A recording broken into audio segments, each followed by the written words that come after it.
All right, everybody, welcome back to the I Am Praise Network. I'm really excited for this next guest because I've been watching her on Instagram and seeing her impact and seeing how she supports so many Black women in her way. Phenomenal, beautiful, beautiful woman, Miss Lamisha Cook, is going to be speaking with us today, guys. So we're going to give her a warm welcome as she comes on to speak with us today. Hello, hello.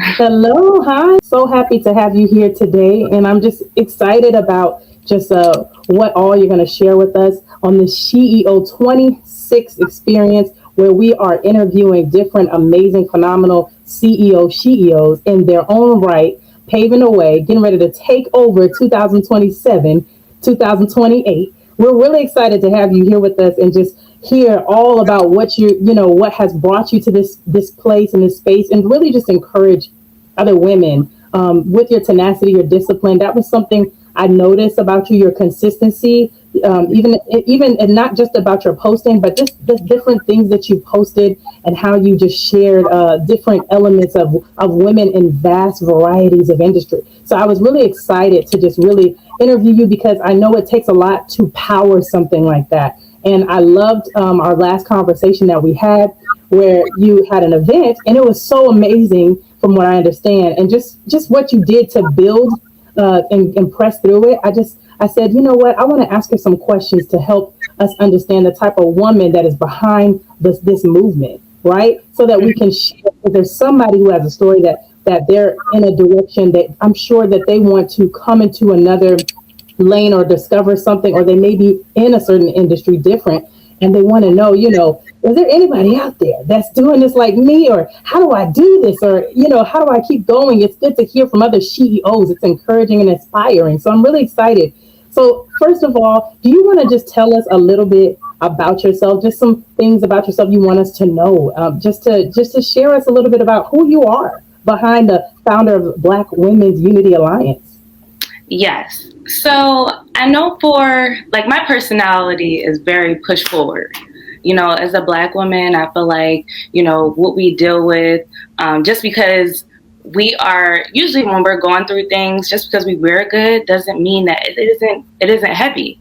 You know what I mean? And it doesn't mean that we're always going to be able to mentally push through, but it's something that we're so used to.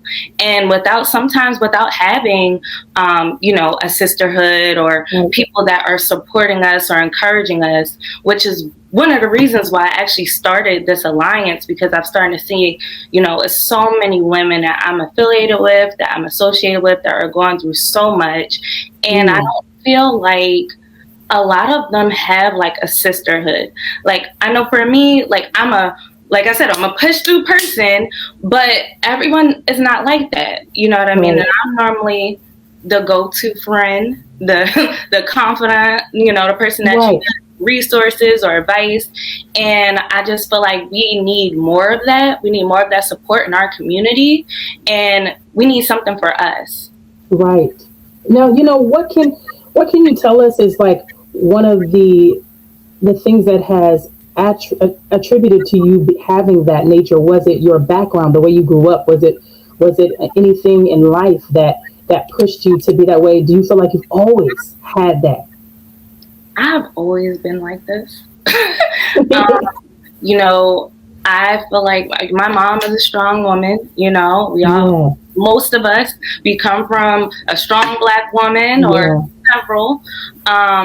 Very push forward women. My sister is the same way as well, and other family members as well, and friends of mine. So, I mean, but I've always myself had that in hmm, me. I've never been the type of person where I needed validation from anyone, right. that I needed someone to push me to do something. I set goals for myself. I Like love if it. there was deadlines, like if I'm doing something professionally, I create a deadline on top of a deadline. I love that. I love that. I just love it because, I feel like, we even if we even take aside the Black women, just Black people in general, right? How they're always talking about the CP time, all these different things that we get all these stipulations in statistics about us. But it sounds to me like you have created, your own blueprint in life that works for you and that is taking you places and you're seeing the results. And I love that. It sounds like it's, there's a core discipline about you. That's something just really powerful. And I love to see that. And that's why, it just makes me think of just like self development and identity. It seems like, I always feel like it's an ongoing process, like self development and identity and just, improvement. So are you an advocate in your own personal development? Like, do you do things to that like are routine and consistent in your own personal development? In my own personal development, like I'm a very structured person. So when it comes down to like my schedule, like, you have to be prepared for a meeting at 8 o'clock. I'm getting up at 5 o'clock. Just prepare for that meeting. Right. If I need to have notes done or different conference notes or just different information for whatever the meeting may be, like I'm always prepared. I have to prepare for it the day before. Right. Or several days before, but I always have that information waiting. And because I'm a mentor to younger women as well, specifically women that are in college and post-grad, like I make it I would say I make it so important to them for me to be like for someone to look at and be like, okay, well, she did it, maybe I could push through. I know I'm tired because I see it so many times. I think that a lot of people, they make excuses, but it's just like, you really have to be your own structure plan. That's how I see it. And I don't think a lot of people have that, even when it comes down to like financial management, your day-to-day, your health. When it comes to like when I eat, even when it comes, I don't know if I told you about this, but I have a health and wellness store. Yes. Tell them a little bit more about that too. Yes. I love that. I was like, ooh, yes, please. So it also started with that too. Right, it's okay. And so then on that note, then what is something that helps you reset, refocus? Like when things are not going your way, what's something that helps you reset and refocus? Honestly, what helps me refocus is prayer. Yes. Prayer, Bible study, church, listening to my sermons, having a gospel session, and just also checking myself. I think that there are moments as women, we have to have self-reflecting moments. And also, if things are not going your way, like for instance, if things are spiraling, it's a lot of things that's just not in our control. And we just need to understand there are things that's not out of our control and that God is the only one that can help us pivot through that. So sometimes all you have is faith and prayer. That's so I would say for me, that's how I'm able to push through. I'm like, Lord, I don't know how I'm going to get through this, but I hope you can push me through. And I think that everyone is not spiritual sometimes, but I do think that is, for me, that is a major part of me, like pushing through to get things done. I love that. I was even thinking about just because of what you deal with. For instance, I'll give you an example. I saw this creator, phenomenal creator. She does makeup and she's into this. She is spilled over into, I want to say mainstream now, to where she was invited to these parties and different things like that. Except she ran into a group, that felt like she didn't really belong there. So they started having some blacklisting moments with her, like not allowing her to get in those spaces. But she did end up prevailing. When I thought about that, I was just thinking about how, and she was a Black woman, right? I was thinking about how when people start getting to that space, have you ever fought with that or dealt with that in spaces, dealing with adversity and dealing with pushback from being who you are in certain spaces? Yes. If so, can you let us know how you got through it? I have, and I think that, so just a little background, right? So I loved psychology and sociology. Yes. I know people, I know environments, I know how to talk to different groups of Absolutely. people with no problem. And I've learned that. I'll talk to the CEOs, I'll talk to stakeholders, I'll talk to partners, like, Right. and I'll talk to regular people on the street, people I know, and I just have a vibrant personality that I've been told about, right? Right. However, I know, and I mean, we can all agree in corporate spaces, Oh my. corporate spaces. Yeah, I'm not gonna get too deep into I it, but know corporate it's spaces, a whole nother jungle. they will make you feel like you're less than the group. You're not Yeah. you're not as educated as your Mm. peers when you probably have more experience than all the rest of them. Mm-hmm. And we go through so much, especially in the workforce, especially in corporate, and I'm pretty sure other jobs as well. But I know I have endured that. But what's so funny is that my personality, everyone says that I am a social butterfly. Like I'm like a light when it comes to the job, Yeah. right? And I've been told that for a long time, that I'm one of those people where, Lamisha comes, like, she has a great personality. You normally don't see, I don't wear my emotions on my sleeve when I leave the house. I leave the house, mask on, I'm good. Come back, Right. cry later. Superwoman tape. Yes. So I've been told that, but also I've dealt with people kind of like wanting to put me as a black woman in a box, like, oh, is she really like that? You know, what I mean? Is she really a nice, like as pleasant as what she's saying? And I think it's because of the stereotypes that we deal with, and a lot of times we'll deal with as dark skinned women, we deal with a stereotype of us being aggressive or just too much or overbearing. And typically, that's just not part of my personality. I'm very stern. However, I'm a people's person. I know how to talk to people. I don't have an attitude. I will set the tone for how you're going to treat me. But I noticed that shift will always be like, is she really like that? So it'll be certain questions that'll be asked, or certain things like to kind of like pluck to see, like, oh, like, let's see if she really like this. You know what I mean? And it hasn't happened all the time, but that has happened in different spaces and outside of the workplace. Because I know, it's a difference and let this be a word. It's a difference between being nice and being kind. Being nice and being kind. Come on, break it down, Miss Cook. Break it down, Miss Cook. I'm not nice. I'm a kind person. Come on. But I'm not a nice person. A nice person could get ran over. You do what you want to do. Yes. They say what they want to say, and you're just like, yeah. No, a kind person is going to address you professionally or calmly, let you know you will not speak to me like this.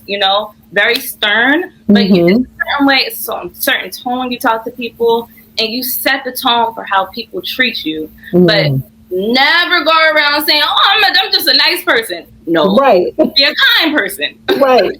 That's so true. It's so funny you said that, because I have this book I was reading called. I think it says, "Nice girls don't get the corner office." That's the title of the book, and it's so funny because it's full of gems that really talk about that, about presence and everything. And then it's just interesting because when I'm thinking about what you do and how you move. What do you feel is important for women to know today in this generation, in this day and age? We're dealing with, the Gen Zs, and we're dealing with the millennials and all kinds of grouped up. So it's like looking out and seeing all of the different personalities and the cultures. And what do you feel like women need to really kind of focus on when it comes to being a professional, when it comes to being a business owner, when it comes to basically even running their own lives, like something that's important for them to, focus on in this earth? So, and I'm only going by how I am as a person. So that's how I have to like answer the question. For me, and especially talking to other women, I think that it's so important to not wait for validation. If you want to do something, do it. Yes. If you are dreaming big, keep dreaming big. Yes. You don't have to tell everyone what you're doing, how you're going to plan on doing it.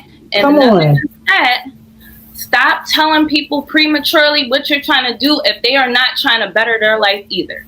You know what I'm saying? So I just feel like those are the two things that I stand on. I don't wait for validation from nobody. I do what I have to do. That's down to school. That's down to my business. That's down to the alliance. That's down to me as a person. I don't wait for anybody to be like, yeah, you know, oh, well, I guess she's doing something, because I think it is especially in this era, you know, as a millennial, we just went on social media just to, you know, make regular posts. We were just happy just to be on social media. Right.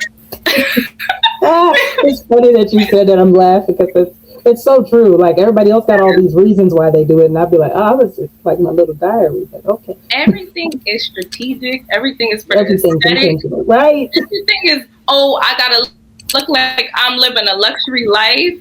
And the reality of it is that a lot of these people are not. You know what I'm saying? So, and most people, the people that are judging you the most, don't got nothing else going for themselves. So that's why I always say that. I'm like, when I hear different stories, I'm like, well, why do you care about what they feel like? You know what I'm saying? If I know, for me, if I cared about what everybody else thought about me, so many of my accomplishments would have not been accomplished at all. And I make sure that I don't make it an effort to tell everybody what I'm doing prematurely or while I'm doing it. I'm very much get this done, talk about it later. Yes, I love that. It's such a protection too, because there's so much out there, and you know, as far as you know, I don't want to say, it's negativity, you know, word curses. People try to speak bad over your stuff. Not that they can prevail in Jesus' name, you know, not that they can prevail, but it's the fact that I love that Nehemiah mindset, you know, of building and not coming down. You know, it kind of reminds me of that story where he was building and these people kept trying to get him to come away from the wall. And he was like, I can't come down. I'm doing a good work. I can't come down. It just reminds me of that when I hear you say, I don't need validation. Because when you know, when you know what you got to do, and you have that vision, you have that dream, and you know what you're supposed to be accomplishing, you're like, no, I don't need you to like it. I'm posting it anyways. I don't need you to this. You know what I'm saying? And I love that about you. I love that. Even when I was hearing you talk on our last conversation, I was like, man, I just, and I bet you she don't live here. No. Every time. I'm like, but it's okay. God do that on purpose because I probably get too comfortable. You know what I'm saying? And I don't know. But I'm going to ask also, where's the headquarters of Black Women Unity Alliance? So I'm based out in Maryland. Awesome. Oh my gosh. I got to connect one of my friends to you. She's amazing. Oh my gosh. But go ahead. I'm sorry. Yes. You're based out of Maryland. And just, even though I'm based out of Maryland, like the Alliance is based out of Maryland. I do want this to be something that is, all throughout the United States and national at some point. Global. Because I feel like, it's not just us here in the DMV, we're going through stuff or we need sisterhood. It's a lot of people, especially a lot of people that I know, a lot of women, Black women I know are in different states and going through all of these different things. A lot of women that I actually promote on the Alliance page on Instagram. Some of them don't even live here. They're like in Texas, Mississippi, New Orleans. But I don't have a problem promoting you because you just never know who knows who. I don't know if they're going to be moving there and they need to be affiliated with someone, or maybe you need a business partner that might be in Texas. Right. So I love that. It's so important. Yes, it is. I just really love that because I just feel like there's so much opportunities that you are helping connect other people with their ecosystem. So I think that's really powerful right there. And it's just such a spirit of excellence on you. It really is. It's such a spirit of excellence on you. It's really awesome. It's really cool because you don't, Father, Atlanta. Okay, that's all I'm going to say about Atlanta. Not that the excellence is not there. It's just, it's so refreshing just to hear you and just your realness and everything. So I want to also ask you about partnerships and could you give women some wisdom about partnerships in the season? Because for me, I was noticing something, just praying about some things, and I noticed that I feel like there's going to be a lot of partnerships and that are really going to help people in the future. And when I say that, just in different dynamics, not necessarily with me or with it, but just literally just women. I feel like they're going to thrive in some partnerships. But I kept thinking to myself, well, I don't know. I feel like you have the oil on you to talk about it, about those partnerships and how to discern whether something is the right partnership. You know we go to God, but what is something else that can be just common sense? Because it ain't common no more to discern, about partnerships and understanding this is the right person I want to work with or not. Yeah. And I think, so I'll start off by saying, us as Black women, even if you are an entrepreneur, a business owner, a founder, you can't do everything yourself. You can't. You know what I mean? The reality is that you need to be able to partner and do business with other people. You know what I'm saying? And even down to outside of that, building a team. You should not be doing everything yourself. Now, right now, I'm doing everything myself, but that doesn't mean I'm not teaching people in the background how to do it. Absolutely. However, you have to be very careful. So when it comes down to the discernment, like I said, I'm not a nice person. I'm a kind person. Right. So when people want to partner with me, do business with me, collaborate, they're looking for collaborations, I love to have real kind of like personable conversations with them to kind of understand how they are as a person outside of business. Because I need to know how your personality is. Yes. Like, I hear you could talk about business all day, every day. Yeah. You can tell me your business plan from when you was 10 years old to 20. Come on. And not to say I don't care about that, but I need to know your character. Come on, because you about to represent my brand. Come on. Talk about it. Represent me. Come on. My brand. So you can't come to me and want to collaborate. Or let me put it this way. When you are collaborating, you have to have a great sense of discernment. And if you do not have a great sense of discernment, you have to work on it before you go into business. Because work on it before you go into business. Did you hear that, ladies? Just telling the people in the back. Nobody. I'm telling to the people in the back. Because you have to work on it. Because if you don't have a sense of discernment, or even also a sense of discipline in your life, you know what I'm saying? You're not going to do well in entrepreneurship. You're not going to do well in ownership, because you do have to be able to track. Okay, like, I don't think I look a little shifty. I don't think I'm going to represent my brand, or or you can literally give somebody a play-by-play of how you do things, and they can take your whole, your whole plan, your whole process, and try to sabotage you. And that's why. And that doesn't happen all the time. And I'm not saying that by any means.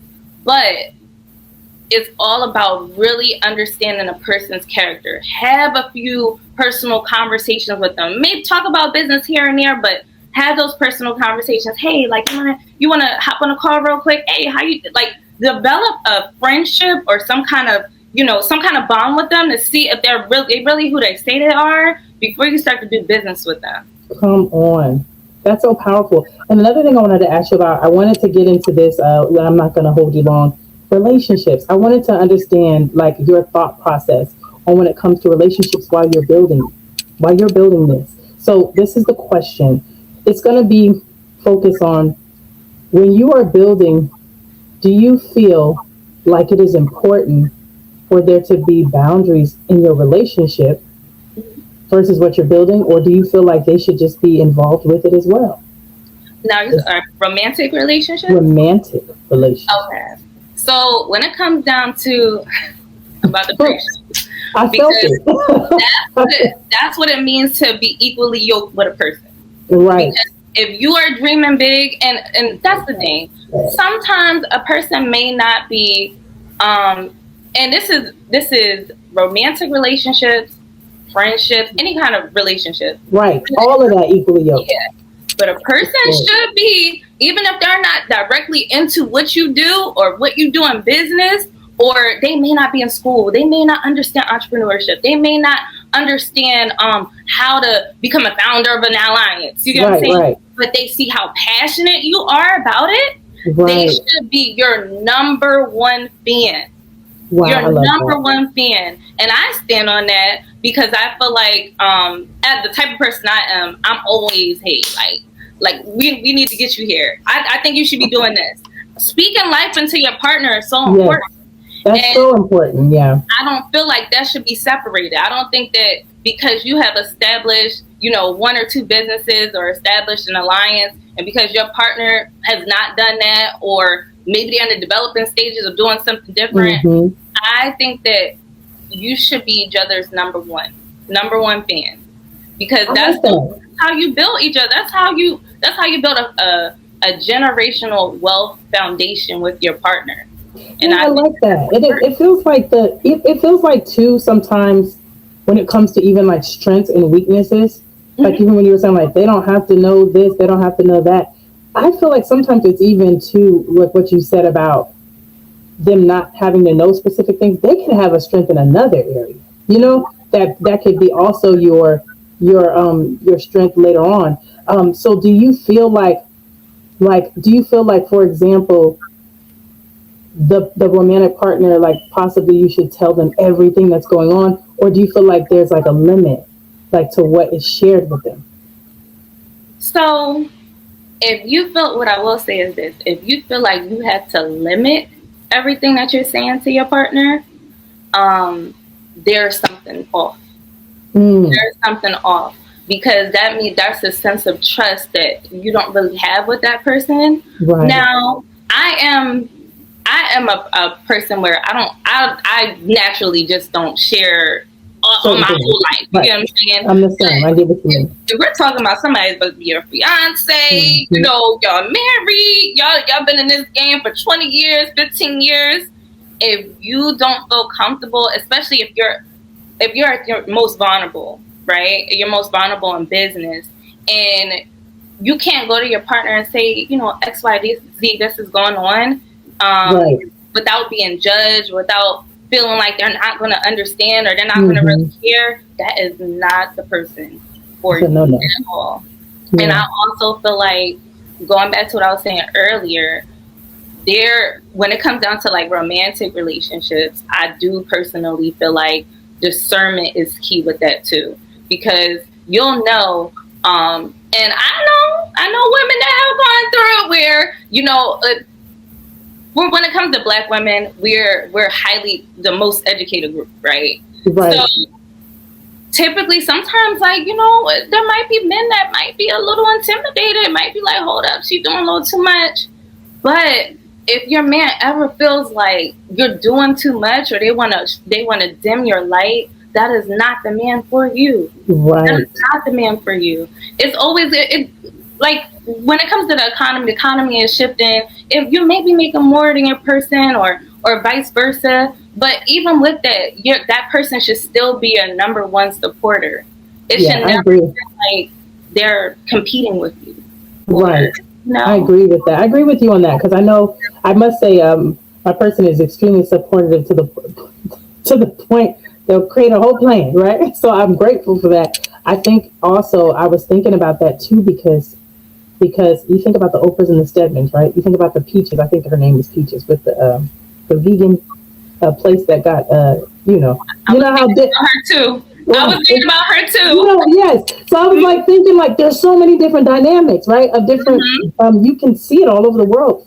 And it's like sometimes one thing I do notice is that support, though. Like with those healthier dynamics, I see that support. And I think those behind closed conversations are probably pretty interesting, because they're very, tapped in, and even if they go their separate ways and do something different, it's like there's still this headquarters meeting at home, which I think is powerful. So I love that you pulled that support out, because I see that as something that is Black women need that. I feel like Black women need that. You get what I'm saying? Look, and I think it's too, like, even down to Pinky, her husband, Oprah Stedman, right? It's two different situations. Different situations. Come on.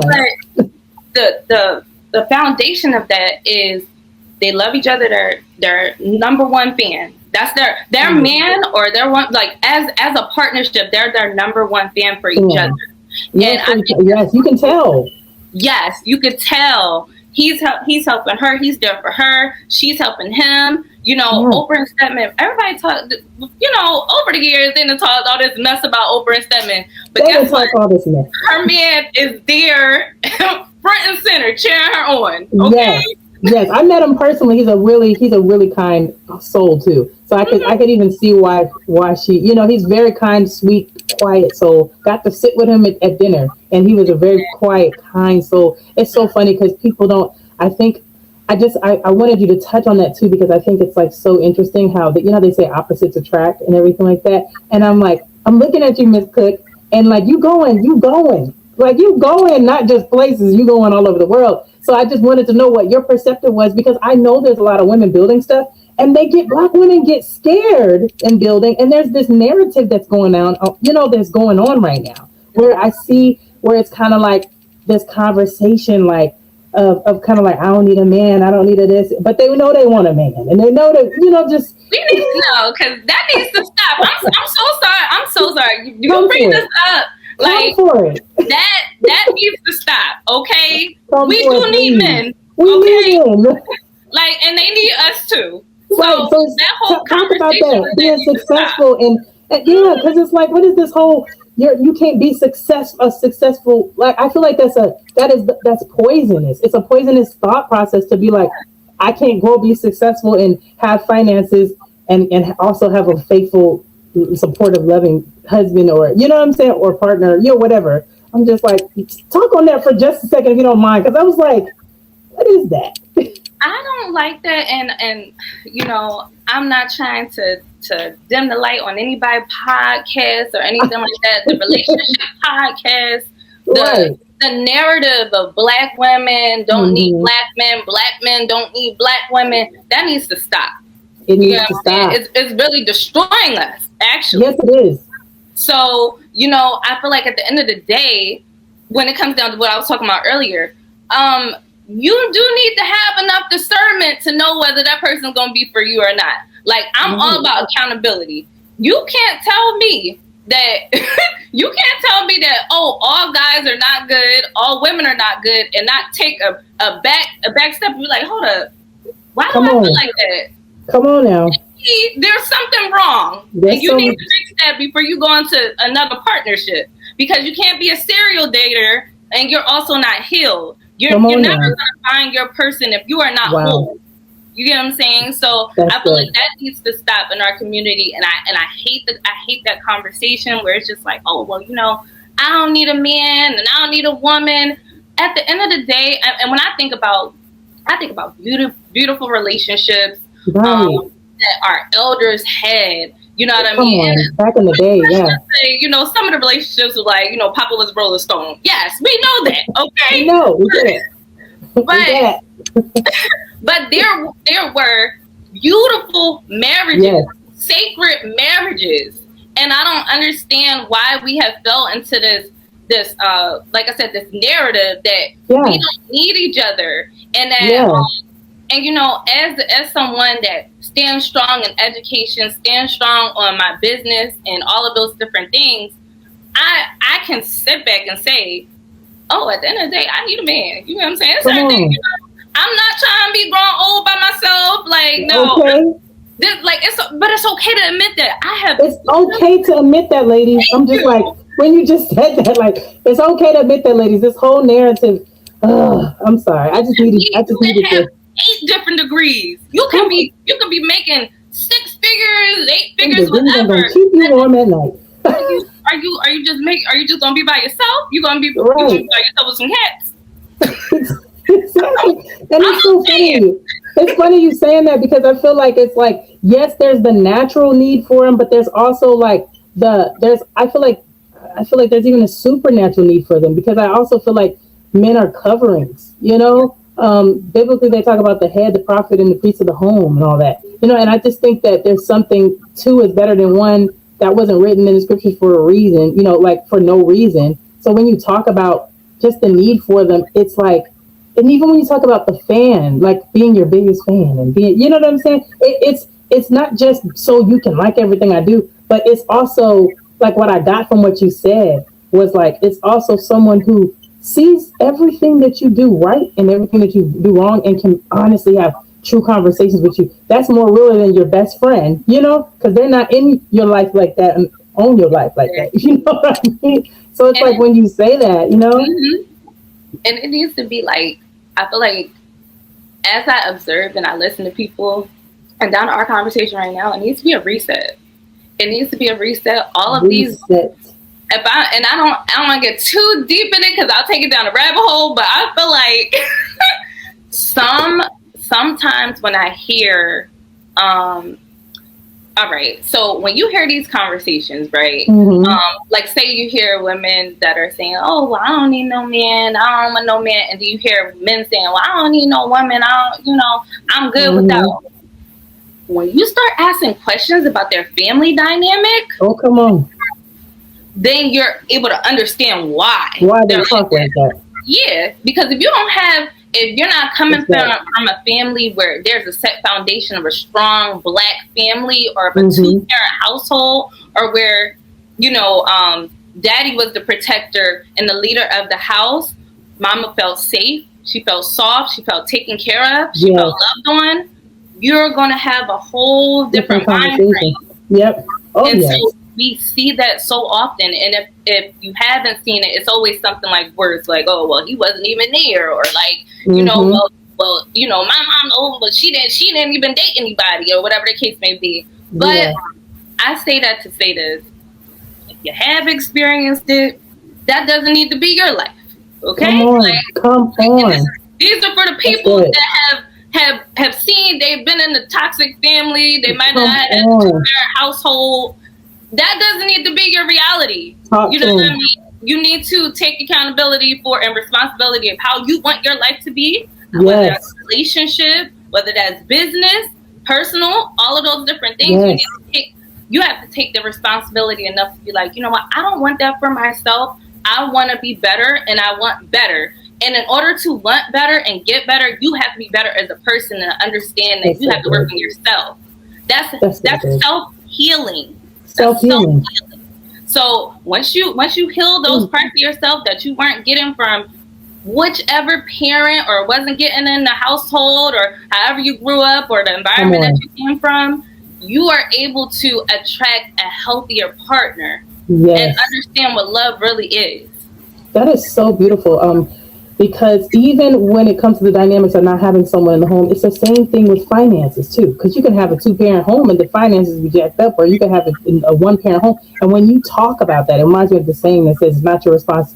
It may not be your fault how you got broken, but it's your responsibility to get whole." Because it's like when you talk about this, say like you may not have experienced that, but you can heal and get that.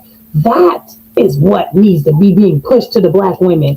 You may not have experienced this, but you can go and get it. You can have it. You're not limited. There's no sign that says, "Oh, no more healthy relationships for you because you came from this." I love what you're saying to the Black Women Unity Alliance. Like, I love what you're saying to Black women. I love what you're exuding. And I love that you're not afraid to even live that. Like, you're not afraid to even be that type of example. I came from a family who's, my parents married, going 50 something years. Still married, and not but that's not everybody's story. You know what I'm saying? That's not everybody's story, and still that doesn't mean we were like a perfect family. But when I hear you say that, I feel like that's the narrative that needs to go out, and this is why with the Sheo26 2026 version that we're doing, looking at the woman who is building her business, building her life, her finances, structure and order, I'm seeing like there has to be this is like a key component is healing that mind. Like what I'm hearing from you today is like a key component is making sure you have a sound mind, that you have a sound heart, that you are focused and able to go forth and able to forgive and release things. Because even though we didn't necessarily talk on like forgiveness as much, you got to be walking in the spirit of God, and forgiveness. If you're talking about meditating and faith and, and moving past that, everything you're sharing with us today, just about your own personal life and how you're moving and building your brand, it says, I am attracting everything that's right for me. You get what I'm saying? Like everything you're saying is exuding. I'm attracting the very best in my life. I'm attracting excellence, order, the healthy relationships, partnerships, friendships, like all the little things I was asking you about. Like I am seeing this as so powerful and pivotal. What's something you can share with us, like even as we close out, like what's something that you want women to know, like to just really truly just you want to end off with, just to let them know from your heart, like even on this journey, the woman, and I'm gonna just paint the picture here. Let me pull on your heartstrings a bit. There's the Okay. woman who tired, she irritated, she feel like she keep trying and this is happening and that's not happening, and then all of a sudden she gets momentum and it's gone. Or the woman who's wondering what is her next move, the woman who's feeling like she's in a state of confusion. Like speak to that woman and let us just let's hear what you have to say. And I'm gonna move myself. Hold up, let me get up off of here. Speak to that woman, you know. Okay. I feel like for the women that are going through um, whatever your circumstances, I feel like it is so important to know yourself. Like we talked about earlier, validation can kill a dream. So don't just do it because you just want validation. Do it because it means something to you. Do it because you're passionate about it. Don't do it just because, oh, you just want to see how people think of you. Because the reality is that everybody is not going to like everything that you do. Everybody is not going to like you, right? But as long as you are your biggest fan, you are the person that is pushing and pivoting through whatever you are going through, that's what matters. And it's also very important as you go into even business wise, professionally, and personally, have a sense of discernment.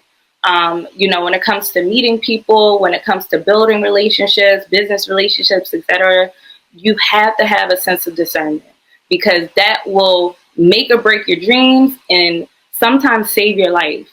So, and if you are the woman that is tired, if you're the woman that is tired, discouraged, you just don't know where to go. Now, I think that it's very important for you to pray about it, but without action, it's just a prayer. You have to pray and move. So, continue to do what you're doing.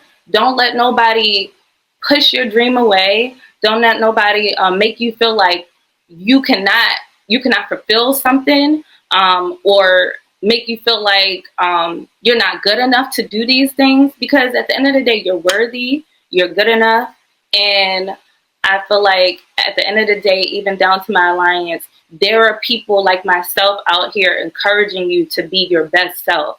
If no one is going to tell you that you are worthy, that you can get it done, that you don't need the validation, just dream big, continue to go hard for yourself, is going to be me.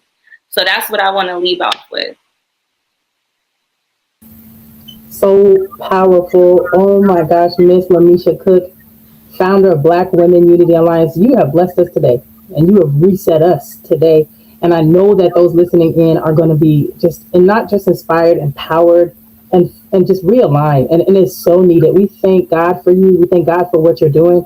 And my true desire and prayer is that everything that you touch is blessed, and that everything and everywhere that you tread upon your feet, they will remember that you were there, and that they will look to give you favor, and that from the north, south, east, and the west, they will remember your name and start calling you all over, not just to speak, but to come through and teach, to come through and be all that you need to be, because the mindset that you have, the character that you have, and the excellence that's on your life, that needs to be multiplied. That needs to be what's the word? Is it duplicated?